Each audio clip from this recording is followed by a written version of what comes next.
Hello students, आज की video में मैं बात करने वाला हूं कि हमें पढ़ाई करनी कैसे है। देखो, बहुत सारे स्टूडेंट्स होते हैं जो पढ़ाई करते हैं लेकिन रिजल्ट नहीं आता। और मैं आपको बताता हूं कि पढ़ाई करना, स्टडी करना एक आर्ट है, एक साइंस है। यानी कि हर बच्चे के लिए पढ़ाई करने का मायना अलग है, हर बच्चे के लिए पढ़ाई करने का तरीका अलग है, और हर बच्चा जब पढ़ाई करता है और उससे जो रिजल्ट आता है वो सबके लिए अलग होता है। लेकिन आज की इस वीडियो में मैं कोशिश करूंगा कि एक पूरा ब्रेकडाउन दूं और पूरे के पूरे आपको 6 ऐसी इंपॉर्टेंट बातें बताऊं जो शायद आपके पढ़ाई के इनपुट को इफेक्टिव बनाएगी, आपकी प्रोडक्टिविटी को बढ़ाएगी और डेफिनेटली आपके रिजल्ट को बेहतर करेगी। वीडियो शुरू करने से पहले मैं बस ये चाहता हूं कि अगर आपको वीडियो पसंद आएगी तो ज़रूर लाइक करना, और ये वीडियो बहुत ही इन्फॉर्मेटिव होने वाली है तो इसको ज़रूर शेयर करना सभी ग्रुप्स पे, क्योंकि चाहे आप किसी भी एज ग्रुप के स्टूडेंट हो, किसी भी लेवल की पढ़ाई कर रहे हो, आपको ये वीडियो 100% बेनिफिशियल होगी ही होगी, ये मेरा आपसे वादा है। चलो, तो मैं एक बार आपको सबसे पहले ये बताता हूँ, जब हम कभी भी अपने पढ़ाई के पॉइंट ऑफ, आप कह लो स्टार्टिंग पॉइंट पर होते हैं, जहाँ से आपको अपनी पढ़ाई शुरू करनी है, सबसे पहले हमारा उद्देश्य होना चाहिए कि हम जो पढ़ाई कर रहे हैं वो हमारा एंड गोल क्या है। कई बार क्या होता है कि हम पढ़ना शुरू करते हैं लेकिन हमें यही नहीं पता कि हम किस चीज़ के लिए पढ़ रहे हैं, क्या हमारा गोल है, क्या हमारा ऑब्जेक्टिव है। तो सबसे पहले हमारा गोल डिफाइन होना बहुत ज़रूरी है। तो एक एग्जांपल लेते हैं, मान लेते हैं हम आज इस पॉइंट ऑफ टाइम पर बैठे हैं और आज हम अपने पढ़ाई के बारे में सोच रहे हैं कि मुझे पढ़ना है। तो सबसे पहले मुझे पता होना चाहिए कि जो मेरा एंड गोल है, अब एंड गोल क्या होता है, तो जनरली एंड गोल होता है किसी भी बच्चे के लिए कि भाई मैं अपने एग्ज़ाम की तैयारी कर रहा हूँ। तो जो आपका स्टार्टिंग पॉइंट है और जो आपका एंड गोल है, सबसे पहले ये डिफाइन हो जाएगा। अब इसको डिफाइन होने के बाद इससे हमें क्या पता चलेगा कि हमारे स्टार्टिंग पॉइंट से लेकर हमारे एंड गोल तक हमारा टाइम पीरियड क्या है। बिकॉज टाइम पीरियड जो है वो सबसे बड़ा फैक्टर होता है जब हम पढ़ाई की बात करते हैं, और जिसको जनरली लोग इग्नोर करते हैं। हम कई बार क्या सोचते हैं, चलो बुक खोल ली, पढ़ने बैठ गए, हाँ ठीक है आज 2 घंटे पढ़ लिए, लेकिन टोटल टाइम पीरियड हमारे पास कितना है, हम उस हिसाब से अपनी प्लानिंग करें, ये हम इग्नोर कर देते हैं। तो सबसे पहले हमें ये सोचना है कि हमारा एंड गोल कितनी दूर है। अब देखो, हो सकता है आप अपने किसी क्लास टेस्ट के लिए पढ़ रहे हो जो 1 हफ्ते बाद हो सकता है आप अपने किसी और एग्ज़ाम के लिए पढ़ रहे हो जो 1 महीने बाद हो सकता है आप अपने किसी फाइनल एग्ज़ाम के लिए पढ़ रहे हो जो 6 महीने बाद हो, साल भर बाद हो। इनफैक्ट प्रोफेशनल स्टडीज़ में तो ऐसा भी होता है कि एग्ज़ाम 2 साल बाद होता है, 3 साल बाद होता है। तो हमारा सबसे पहला ऑब्जेक्टिव ये है कि हमें पता चले कि हमारे पास टाइम पीरियड कितना है। अब इससे क्या होगा, जब हमें टाइम पीरियड पता चलेगा जो कांस्टेंट रहने वाला है, क्योंकि आप इस टाइम पीरियड को अब बढ़ा तो नहीं सकते और ये daily daily daily daily daily कम होता रहेगा, है ना। तो it is a given factor कि भाई ये मेरा टोटल टाइम पीरियड है और ये टोटल टाइम पीरियड मैं बढ़ा तो नहीं सकता, रोज़ बस ये थोड़ा थोड़ा थोड़ा कम होता रहेगा। तो इसीलिए सबसे पहले इसको डिफाइन करना बहुत ज़रूरी होता है। सेकेंड चीज़ जो इंपॉर्टेंट आती है वो आते हैं हमारे टारगेट्स। टारगेट्स एज इन, अब आपका जो सिलेबस होता है, जो भी आप तैयारी कर रहे हो, जो भी आप प्रिपरेशन कर रहे हो, वो सिलेबस को जितना क्वांटिफाई कर लोगे उतना आपके लिए बेहतर होगा। अब क्वांटिफाई कैसे कर सकते हैं, देखो बहुत सारे तरीके होते हैं, अपने अपने मेथड्स होते हैं किसी भी चीज़ को क्वांटिफाई करने के। फॉर एग्जाम्पल एक उदाहरण लेते हैं कि आप एक सब्जेक्ट की बुक उठाते हो और आपका उद्देश्य है कि एग्ज़ाम तक मुझे ये बुक कंप्लीट करनी है ना। अगर मैंने ये बुक अच्छे से कंप्लीट कर ली तो मेरी तैयारी पूरी हो जाएगी। अब इस बुक को क्वांटिफाई कैसे करें, तो 2 तरीके हैं, 3 तरीके हैं। फॉर एग्जाम्पल, या तो आप इसके नंबर ऑफ चैप्टर्स गिन लो कि आपको पता चल गया कि इसमें तो भाई टोटल 10 चैप्टर्स हैं, या आप इसके टॉपिक्स गिन लो कि भाई आपको पता चल गया इस पूरी बुक में तो 50 टॉपिक्स हैं, या आप इसके, सबसे सिंपल होता है कई बार थ्योरेटिकल सब्जेक्ट में, इसके पेजेस गिन लो कि इस बुक में, इस किताब में कितने पेजेस हैं, 300 पेजेस हैं। पॉइंट ये है कि you have to quantify your target. तो 2 चीजें सबसे पहले बहुत ज्यादा जरूरी होती है जब भी हम पढ़ाई करते हैं कि हमारा टाइम पीरियड क्या है, क्योंकि गोल सेटिंग कर रहे हैं तो हमें टाइम पीरियड भी पता होना चाहिए। ऐसा तो नहीं है ना कि भाई गोल सेटिंग हो रही है और टाइम तो अनलिमिटेड है, कुछ भी है, ऐसा तो नहीं होगा। तो सबसे पहले टाइम पीरियड डिफाइन करना है और उसके बाद अपने गोल्स को, अपने टारगेट को क्वांटिफाई करना है। नहीं तो हम क्वांटिफाई नहीं करते। सबसे पहले वो ब्रेक डाउन कर लो और किसी भी तरीके से ब्रेक डाउन कर सकते हो, आपको जो अच्छा लगे, है ना। कुछ बच्चे नंबर ऑफ क्वेश्चंस में कर लेते हैं कि यार इस पूरी बुक में तो 500 क्वेश्चंस हैं। तो सबसे पहला काम है क्वांटिफिकेशन करने का, क्योंकि जब आपका टाइम पीरियड डिफाइन हो गया और आपने क्वांटिफाई कर लिया तो तब आप बड़ी आसानी से उस क्वांटिफिकेशन चीज को टाइम पीरियड में डिवाइड कर पाओगे। कि फॉर एग्जाम्पल अगर मेरे पास इस किताब में 300 पेज हैं, फॉर एग्जाम्पल उदाहरण ले रहा हूं, और आपके स्टार्टिंग पॉइंट से लेकर एग्जाम की डेट तक फॉर एग्जाम्पल 60 डेज है, तो आप एक रफ प्लान बना सकते हो कि भाई अगर 60 डेज में मुझे ये किताब कंप्लीट करनी है और इसमें 300 पेज है तो मेरा टारगेट है डेली 5 पेज कंप्लीट करने का।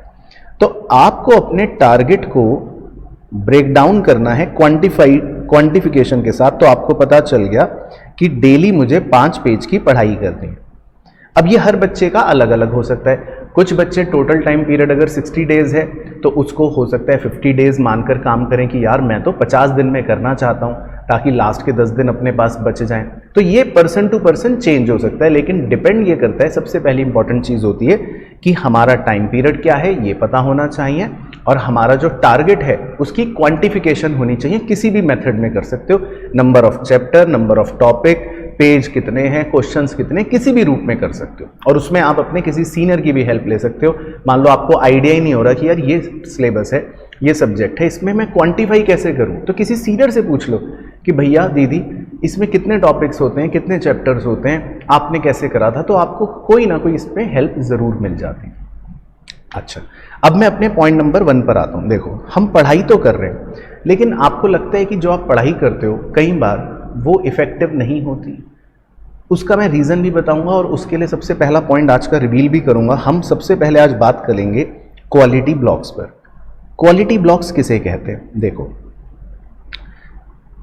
मैक्सिमम बच्चे कई बार ये सोचते हैं कि मैं रोज़ 10 घंटे पढ़ूंगा। हम अपना टारगेट घंटों के हिसाब से लगाते हैं कि मैं 2 घंटे पढ़ूंगा, मैं 20 घंटे पढ़ूंगा। तो देखो, ये जो माइंड होता है ना, साइंटिफिकली बात करेंगे, ये माइंड कभी भी ऐसे काम नहीं करता इफेक्टिवली कि एक दिन तो आप मोटिवेटेड हो, आपने सोचा आज मैं 12 घंटे पढ़ूंगा और आप 12 घंटे पढ़ भी लिए, लेकिन उसके बाद क्या हुआ, 2 घंटे थकान रहेगी, बर्नआउट हो गया, अगले दिन नहीं पढ़ पाओगे 12 घंटे फॉर श्योर। दूसरे दिन भी मान लो पढ़ लिया तो तीसरे दिन नहीं पढ़ पाओगे 12 घंटे फॉर श्योर। इसका मतलब ये है कि दिमाग जो है, साइंटिफिकली प्रूवन है, इस पे स्टडीज है कि आप जब इसको ऐसा लंबा भगाते हो कि 12 घंटे, 10 घंटे, 11 घंटे, तो वो कम इफेक्टिवली काम करता है और यही हमारी गलती होती है। एज ए स्टूडेंट आपको मैं सजेस्ट करना चाहूँगा कि आपको क्या करना है, आपको ये टारगेट नहीं रखना कि आज मैं 3 घंटे पढ़ूंगा। रॉन्ग, बिल्कुल गलत है। सबसे पहले इस चीज़ को हटा देना। आपको अपना टारगेट रखना है कि आज मैं, फॉर एग्जाम्पल आपने 50 टॉपिक्स बना रखे, आज मैं 2 टॉपिक्स करूंगा या आज मैं 1 टॉपिक करूंगा, बस ऐसे बनाना है। इसको क्वालिटी ब्लॉक बोलते हैं। जब आप अपने टारगेट को टाइम के हिसाब से नहीं, टारगेट के हिसाब से बनाते हो तो वहां पर आप क्वालिटी पर फोकस कर रहे हो, क्वांटिटी पर नहीं। क्यों? अब आपने अगर टारगेट बनाया कि आज मैं 1 टॉपिक पढ़ूंगा, तो आपको पता है कि अगर वो 1 टॉपिक पढ़ने में मुझे 10 घंटे भी लगे तो भी मुझे आज सोना है इसको करके, और अगर 2 घंटे भी लगे तो भी मुझे आज इसको करके खत्म करना है। तो आपको फीलिंग ऑफ अचीवमेंट जो आएगी वो टारगेट बेस्ड आनी शुरू हो जाएगी और वो सही तरीका है साइंटिफिकली भी। लेकिन अगर आप सोचते हो कि मैं सिर्फ 2 घंटे पढ़ूंगा, ये मेरा टारगेट है, अब उस 2 घंटे में क्वालिटी क्या थी हमें नहीं पता। उस 2 घंटे में आपने पढ़ाई के बीच में मोबाइल कितना देखा हमें नहीं पता, और दिमाग जो थकता है वो अलग। तो दिमाग जो होता है वो क्वालिटी चंक्स में पढ़ना प्रेफर करता है। आप छोटे चंक्स बनाओ, फॉर एग्जाम्पल 50 मिनट पढ़ाई करी, रिलैक्स, फिर उसके बाद 50 मिनट पढ़ाई करी, रिलैक्स, और अपना टारगेट फिक्स रखना है कि मेरे को आज 2 टॉपिक करने हैं। हमेशा डेली टारगेट टाइम के हिसाब से नहीं रखने, आपको टॉपिक के हिसाब से रखने। जो टारगेट आपने क्वांटिफाई करा था इसके हिसाब से ही आपको अपने डेली टारगेट रखने चाहिए। और यहां पर एक चीज बड़ी इंपॉर्टेंट मैं ये भी बोलना चाहूंगा, टारगेट्स हमेशा डेली या वीकली बेसिस पर ही होने चाहिए, मंथली बेसिस पर नहीं होने चाहिए, नहीं तो आप लूज आउट कर जाओगे, कॉम्प्लिसेंट हो जाओगे, आपको लगेगा बहुत टाइम है। तो सबसे इंपॉर्टेंट चीज होती है डेली टारगेट्स बनाने हैं, क्वांटिफाई करके, और उसको ज़्यादा से ज़्यादा वीकली टारगेट्स में रख सकते हो। ये चीज़ पढ़ाई करने के लिए आपके लिए सबसे पहले मूल मंत्रा होनी चाहिए। अच्छा, उसके बाद आता हूँ दूसरी इंपॉर्टेंट चीज़ पर कि ब्रेन देखो काम करता कैसे है। मैंने इस पर स्टडीज़ जब पढ़ना शुरू करा, मैंने रिसर्च करा, मैंने देखा, मैंने समझा कि सारे बच्चे पढ़ाई करते हैं, लेकिन आखिर में कई बच्चे ऐसे हैं जो बहुत अच्छे से मार्क्स ले आते हैं, कई बच्चे नहीं ला पाते। तो ब्रेन लर्न कैसे करता है, मैंने इस चीज़ को समझा। तब मैं जब स्टडीज़ पढ़ रहा था तो वहाँ पर मुझे पता चला कि ब्रेन जो होता है, हमारा जो दिमाग होता है, वो पता है कैसे डिज़ाइंड है। वो सबसे ज़्यादा रिटेन तब करता है चीज़ों को जब वो स्ट्रगल करता है किसी भी चीज़ में। और ये बात फैक्ट है। जैसे ही मैंने ये बात पढ़ी, मैंने अपने बचपन के दिन बचपन के दिन से रिलेट करा, और मुझे भी याद आया कि आज भी सोचो, मुझे 20-20 साल पुरानी कुछ बातें ऐसी याद है, कुछ क्वेश्चंस तक याद है, उसकी मुझे आंसर तक याद है कि यार इस मैथ्स के क्वेश्चन में k की वैल्यू 8 निकली थी। अब मैं उसका रीजन बताता हूँ। मैंने क्या देखा, जिन जिन क्वेश्चंस में या जिन जिन टॉपिक्स में जब हम स्ट्रगल करते हैं, जब हमारा दिमाग स्ट्रगल करता है, बेसिकली ब्रेन जो है स्टॉर्मिंग पे लगता है। मतलब क्वेश्चन आया या कोई टॉपिक आया, आपको समझ नहीं आ रहा, परेशान हो रहे हो, उसमें लगे हुए हो कि यार समझ क्यों नहीं आ रहा, क्या है, दोबारा पढ़ा, फिर बुक में देखकर पढ़ा, फिर बुक को बंद कर दिया। बुक बंद करने के बाद उसके बारे में सोचा कि यार क्या कहना चाह रहा है, ऐसा हो क्यों रहा है। तो जब हम किसी चीज़ पर स्ट्रगल करते हैं और स्ट्रगल करने के बाद वो चीज़ जब हमें मिलती है ना, तो वो हमेशा रिटेन्ड रहती है, लंबे समय तक रिटेन्ड रहती है। अब यही चीज़ पढ़ाई में इंपॉर्टेंट है, क्योंकि ये चीज़ जब हमने स्टडीज़ में भी देखा कि है, तो इसका मतलब साइंटिफिकली प्रूवन है। तो स्ट्रगल कब होता है, देखो हम क्या करते हैं, नॉर्मली बच्चा क्या सोचता है, आपने एक लेक्चर देखा है ना, अगर आप ऑनलाइन क्लास लेते हो, ऑफलाइन क्लास लेते हो, कैसे भी है ना, टीचर ने नोट्स दिखाए, आपने नोट्स देख लिए, लेक्चर देख लिया, टीचर नोट से पढ़ा रहा है, आपने नोट्स देख लिए, ठीक है। उसके बाद आपको उस समय तो समझ आ गया, टीचर ने बोला, हमने कुछ भी एग्जाम्पल दिया, कुछ भी समझाया, आपको समझ आ गया, नोट्स स्क्रीन पर दिख रहे हैं, आपको दिख भी रहा है, हाँ या भाई नोट्स लिखा हुआ ये है ना। उसके बाद आपको लगता है चलो भाई मेरी आज की पढ़ाई तो सही हो गई, है ना।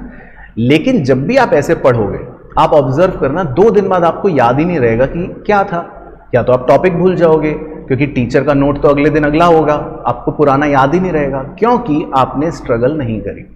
तो ये छोटे स्ट्रगल बहुत ज़रूरी है। तो पढ़ने का जो सही तरीका है यहाँ पर वो ये है कि अगर आप लेक्चर देख रहे हो, उसके बाद टीचर के नोट्स देख रहे हो, तो सिर्फ देखना is not sufficient at all, क्योंकि देखने में आप स्ट्रगल नहीं कर रहे। पॉइंट ये है कि आपके ब्रेन को स्ट्रगल करना चाहिए। अब कैसे कर सकते हैं, इसके बहुत सारे मेथड्स होते हैं। देखो हम एक सिंपल मेथड की अगर बात करें, फॉर एग्जाम्पल आप अपने नोट्स नहीं बनाते।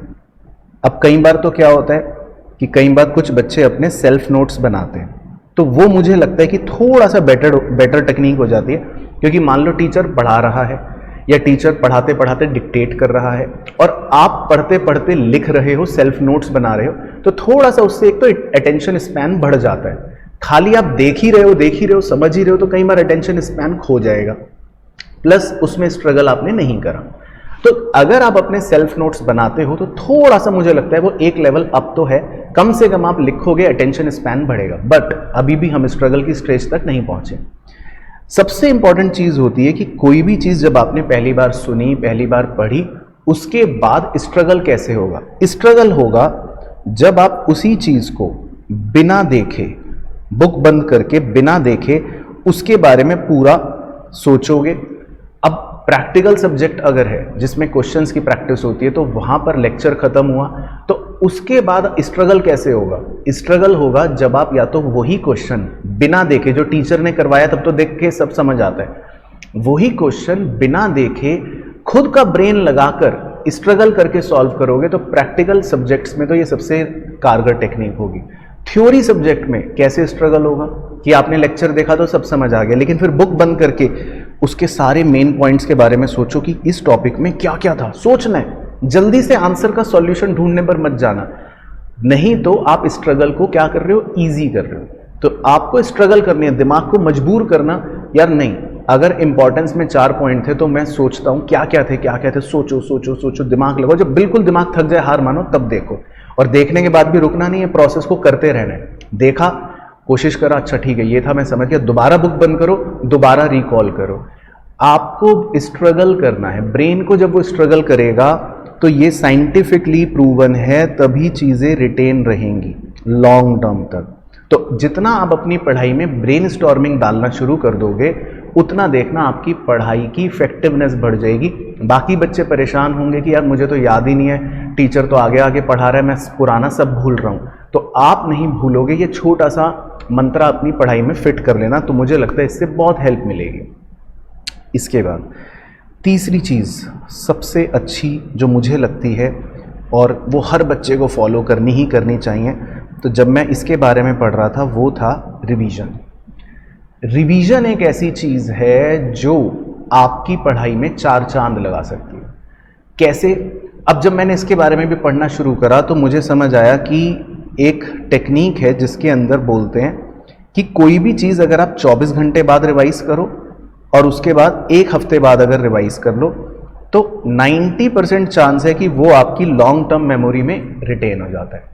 अब ये चीज़ मेंटेन कर पाना बड़ा मुश्किल है एज ए स्टूडेंट, क्योंकि आप रोज कुछ ना कुछ नई चीज़ पढ़ रहे हो। अब जो भी नई चीज़ आपने पढ़ी वो एक दिन बाद रिवाइज करो, फिर वही सेम चीज़ उसके एक हफ्ते बाद रिवाइज करो, तो ऐसा मतलब कॉन्टिन्यूसली कर पाना, टू बी ऑनेस्ट मैं मानता हूं प्रैक्टिकली नहीं है पॉसिबल। लेकिन हम एक इजी वे आउट ढूंढ सकते हैं जिसमें हमारा रिवीजन होता रहे। और वो easy way out as a student बहुत ही सिंपल है कि अगर आप अपना 7 डेज का कोई भी प्लान बनाते हो, तो उस 7 डेज के प्लान में मेक श्योर कि 6 डेज के बाद 7th डे जो होगा वो एक रिवीजन का डे होगा ही होगा। एटलीस्ट इतना सा अगर आपने छोटा सा एक इनपुट अपने अंदर ऐड कर लिया, तो आपकी पढ़ाई में जो कहते हैं ना इंग्लिश में चेरी ऑन द टॉप, वो हो जाएगा कि आपका सब कुछ सही चल रहा है, आप अच्छे क्वालिटी चंक्स में पढ़ रहे हो, आपका ब्रेन स्ट्रगल कर रहा है, रिटेंशन बढ़ रही है, प्लस साथ ही साथ आपने उसमें रिवीजन अगर ऐड कर लिया, तो आप देखना आपके पढ़ाई की इफेक्टिवनेस बढ़ जाएगी। और रिवीजन ऐड करना कोई मुश्किल काम नहीं है, बहुत ही इजी है।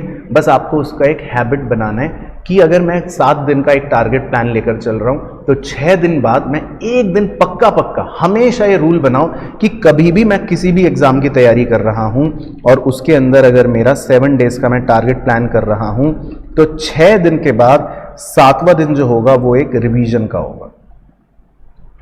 कुछ बच्चे डेली रिवीजन भी करते हैं कि आज हमारे टीचर ने जो पढ़ाया या आज जो हमने पढ़ा वो हम रात को रिवाइज करेंगे। कुछ बच्चे नेक्स्ट डे रिवीजन करते हैं। तो देखो ये हर बच्चे का अलग हो सकता है, क्योंकि आपकी क्लासेस किस टाइमिंग पर चल रही हैं, आपका डेली रूटीन क्या है, आपको कब टाइम मिल रहा है। पॉइंट ये है कि revision should be there in your weekly schedule, ये इंपॉर्टेंट है। अब चाहे डेली हो थोड़ा थोड़ा, चाहे ऑल्टरनेट डेज पर हो आधा घंटा, या हफ्ते में ही एक दिन हो 2 घंटे, वो डिपेंड करता है आपके ऊपर। लेकिन रिवीजन करना बहुत इंपॉर्टेंट होता है और इसके लिए एक टेक्निक भी है, मैं वो भी शेयर कर देता हूँ। जब मैं इसके बारे में स्टडी कर रहा था, इसमें एक टेक्निक बहुत ही कारगर बताई जो बहुत लोग फॉलो करते हैं। वो ये होती है कि अगर आप अपने मन में ये सोचो कि मैं एक टीचर हूँ, सारी बुक बंद कर दो, सारे नोट्स बंद कर दो, और एज ए टीचर ये सोचो कि अब देखो भाई मैं टीचर हूँ और इस टॉपिक पर या जो भी टॉपिक हमने पढ़ा है उस टॉपिक पर मुझे अगर कुछ क्वेश्चन बनाने, मुझे अगर मान लो किसी बच्चे का टेस्ट लेना है, तो मैं कैसे क्वेश्चन बनाऊंगा, इस पर कैसे मुश्किल करूंगा इसको, इसमें क्या क्या चीज़ें हो सकता है मैं करूंगा। तो ऐसे दिमाग को एज ए टीचर दौड़ाना शुरू करो, तो चीज़ें रिकॉल बहुत आसानी से होती है। प्लस ये सोचो मैं टीचर हूँ, मुझसे कोई बच्चा पढ़ना चाहता है, मुझसे कोई बच्चा ये टॉपिक पूछ रहा है, तो मैं उसको कैसे समझाऊंगा ताकि उसको सारी चीज़ें समझ आ जाएं। तो जब आप ये चीज़ें फॉलो करते हो तो इससे आपका एक बहुत अच्छा रिवीजन होता है। कुल मिलाकर मतलब ये है कि अपने पढ़ाई के मसाले में एक रिवीजन का मसाला डालना बहुत इंपॉर्टेंट होता है। तो ये 3rd चीज़ ऐसी है जो आपके पढ़ाई में डेफिनेटली 4 चांद लगा देती है। उसके बाद देखो मैं चलता हूं 4थी चीज़ पर। ये 4थी चीज़ ऐसी है जो कई बार हम इग्नोर तो करते हैं और आपने भी अपनी लाइफ में इग्नोर करा होगा, पर ये सबसे ज़्यादा सबसे बड़ा फैक्टर होता है जो आप ना चाहते हुए भी करते हो, दैट इज़ डिस्ट्रैक्शन। देखो आज के स्टूडेंट की लाइफ में, हर उम्र की स्टूडेंट की लाइफ में वैसे डिस्ट्रैक्शन होते ही हैं। अपने अपने ज़माने के अपने अपने डिस्ट्रैक्शंस होते हैं। हमारे दादाजी जब पढ़ते थे तो उनके ज़माने के अपने डिस्ट्रैक्शंस थे, हमारे फादर साहब जब पढ़ते थे तो उनके ज़माने के अपने डिस्ट्रैक्शन थे, हमारे ज़माने के अपने डिस्ट्रैक्शन थे, आने वाली पीढ़ी के अपने डिस्ट्रैक्शंस होंगे, तो डिस्ट्रैक्शंस तो रहेंगे।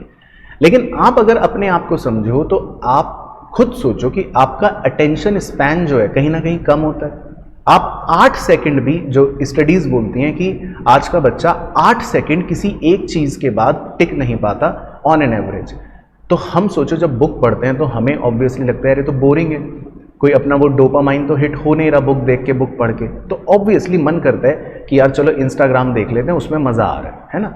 तो ये जो डिस्ट्रैक्शन है ऑब्वियसली वो तो रहेंगे, लेकिन हमें क्या करना है, बहुत ही सिंपल फंडा रखना है। देखो सबसे इंपॉर्टेंट चीज़ है कि जब आप पढ़ाई करने बैठते हो, है ना, जो आपका स्टडी टाइम है, अगर मैं बोलूँ सिंपल भाषा में, तो आपका जो स्टडी टाइम है उस स्टडी टाइम पर सबसे पहले जो आपको खुद पता है कि भाई मेरा डिस्ट्रैक्शन क्या है, मान लो फ़ोन है, तो फ़ोन को बिल्कुल स्विच ऑफ रखना है। ये मत सोचो कि यार बाजू में ना उल्टा करके रख देता हूँ, साइलेंट करके उल्टा करके रख देता हूँ। साइलेंट करके जब आप उल्टा करके रखते हो तो होता क्या है, 2 मिनट पढ़े, फिर वो ना अंदर से मन करता है यार एक बार देख लेता हूँ कोई नोटिफिकेशन तो नहीं आई, फिर नहीं भी आई तो ऊपर से स्क्रॉल करके देखोगे यार क्या पता कोई आई हो, फिर 2-3 सोशल मीडिया चीज़ें खोल के देख लोगे यार उस पर किसी का मैसेज तो नहीं है। पॉइंट ये मोबाइल साथ में रहेगा तो डिस्ट्रैक्शन होगा। तो हमें क्या करना है, फ़ोन को दूर रखना है, अपनी रीच से ही दूर रखना है ना। मैं आपको एक चीज़ बताता हूँ, अगर आपने ये फॉलो कर ली तो देखना वो बहुत इफेक्टिव है। आप 8 घंटे एक दिन पढ़ के देखो जिसमें फ़ोन आपके साथ में हो, यानी कि जिसमें आप डिस्ट्रैक्टेड तरीके से पढ़ाई कर रहे हो, फ़ोन हो या कोई और डिस्ट्रैक्शन भी हो सकता है, आपको खुद पता है अपने बारे में, है ना। लेकिन एक दिन मेरे कहने पर 1 घंटा पढ़ो, माइंड को इतना स्ट्रांग बनाकर जिसमें कोई भी डिस्ट्रैक्शन अपने आसपास मत रखना, फ़ोन मत रखना, अपनी टेबल या जहां पर भी पढ़ते हो उसको थोड़ा सा एक बार क्लीन करके रखना, बिल्कुल साफ करके रखना अच्छे से, है ना, क्लटर्ड मत रखना, बिल्कुल नीट एंड क्लीन करके रखना। और अच्छे से अपना मतलब माइंड पहले से 2 मिनट कॉन्सेंट्रेट करके टाइमर लगा कर सोचना कि मैं 1 घंटा पढ़ूंगा क्वालिटी से, 1 घंटा कसम खा रहा हूं मैं फ़ोन नहीं छूंगा, ना कमरे के बाहर जाऊंगा, ना मैं कुछ देखूंगा, है ना। एक दिन ऐसा पढ़ के देखना, मैं आपको प्रॉमिस करता हूं ये जो 1 घंटे की डिस्ट्रैक्शन फ्री पढ़ाई होगी ना, और वो जो आपने 8 घंटे की या पढ़ते हो जब भी जिसमें डिस्ट्रैक्शन होता है बीच में, उससे लाख गुना ज़्यादा इफेक्टिव होगी। आई प्रॉमिस यू, ये मेरा वादा है आपसे, करके देखना। तो अगर आपकी धीरे धीरे ये हैबिट बननी शुरू हो गई तो आप देखो इससे बहुत फ़ायदा होगा। पहली बात, आप उस क्वालिटी चंक को पहचानना शुरू कर दोगे, क्वालिटी चंक में आना शुरू कर दोगे।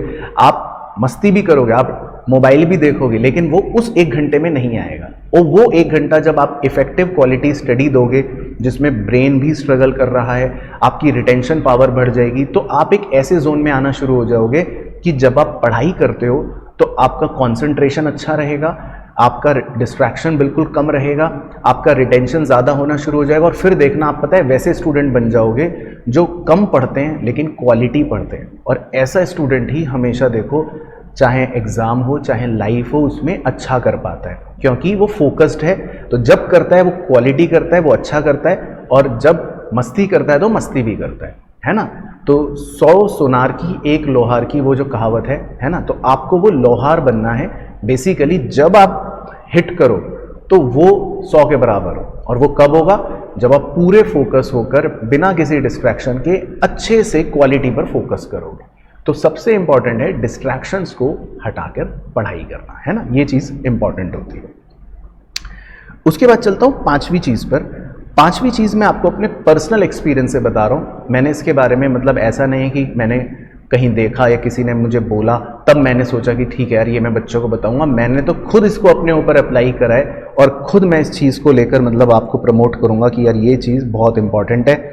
वो है, देखो, अब कहीं बोल सकते हैं सर हेल्थ का क्या लेना देना पढ़ाई से, बट नो, हेल्थ का बहुत ज़्यादा लेना देना है। देखो, आपकी बॉडी जितनी हेल्दी रहेगी उतना आपका माइंड भी हेल्दी रहता है, और माइंड जब हेल्दी रहता है तो ऑब्वियसली आपकी पढ़ाई बहुत ही अच्छी और इफेक्टिव होती है, और ऑब्वियसली आपके जो कहते हैं ना हैप्पी मूड, वो भी अच्छा बना रहता है। तो देखो, हेल्थ के लिए आपको किन बातों का ध्यान रखना है एज ए स्टूडेंट।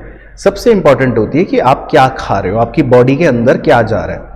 तो मेरा यही सजेशन है कि आपका जो भी खान पान है, आपका जो भी घर में मतलब सबका अपना अपने वैल्यू सिस्टम होता है, उस हिसाब से खाओ, लेकिन इंपॉर्टेंट चीज़ ये है कि हेल्दी खाओ, है ना। और जंक फूड को आप अवॉइड करो, अपनी बॉडी को जितना हाइड्रेट रख सकते हो, है ना, वो रखो। तो पॉइंट ये है कि आपको सबसे पहले अपनी डाइट का, बेसिक डाइट का ध्यान रखना है ताकि आपकी हेल्थ सही रहे। दूसरा आता है फिजिकल फिटनेस, कि ठीक है भाई, हेल्थ हो गई, खाने पीने की बातें हो गई, लेकिन थोड़ा बहुत अपने फिजिकल फिटनेस को भी टाइम देना है। डेली अगर आप 20 मिनट्स भी इस चीज़ पर देते हो तो आप देखो आपकी बॉडी पे फर्क पड़ना शुरू होगा। बॉडी में फर्क पड़ना शुरू होगा तो आप जब शीशे में खुद को देखोगे तो आपको अच्छा लगना शुरू होगा। फिर जब आप पढ़ने भी बैठोगे तो माइंड एक रिलैक्स रहेगा, है ना। तो बहुत ज़रूरी होता है कि हम अपनी हेल्थ का ध्यान रखें, अपनी बॉडी का ध्यान रखें, अपनी फिटनेस का ध्यान रखें। ये चीज़ कहीं ना कहीं है तो बड़ी अलग सी कि यार पढ़ाई की बातें हो रही हैं और सर हेल्थ की बात बता रहे हो, लेकिन मैंने खुद इस चीज़ को फॉलो करा, मैंने खुद इस चीज़ को फील करा। बीच में जब मेरी हेल्थ ख़राब हुई, जब मैं भी खाने का ध्यान नहीं रखता था, पढ़ाई में ही डूबा रहता था, एक बार ऐसा दौर आया था मेरे जीवन में, लेकिन मैंने खुद वो महसूस करा कि मैं मतलब उससे मैं बेचैन होने लगा, मेरा पढ़ाई का भी आउटपुट ख़राब होने लगा। तो मैंने खुद फिर उस चीज़ को चेंज करा। मैंने सोचा नहीं, मैं शाम को ऐसा करूँगा, 20 मिनट थोड़ा पार्क जाऊँगा, रनिंग करूँगा। तो धीरे धीरे जब वो हफ्ते 10 दिन थोड़ा सा स्ट्रगल मैंने करा अपने फिजिकल फिटनेस को लेकर, लेकिन बाद में वो एक ऐसा रूटीन बना, मुझे पढ़ाई में भी हेल्प होने लगी, बॉडी मेरे को अच्छी लगने लगी, तो मेरा माइंड रिलैक्स रहने लगा। तो जब मैं पढ़ने बैठता था तो मेरे को अच्छा होता था। और कहीं ना कहीं बॉडी और माइंड और आपकी पढ़ाई का ये रिलेशन डेफिनेटली है।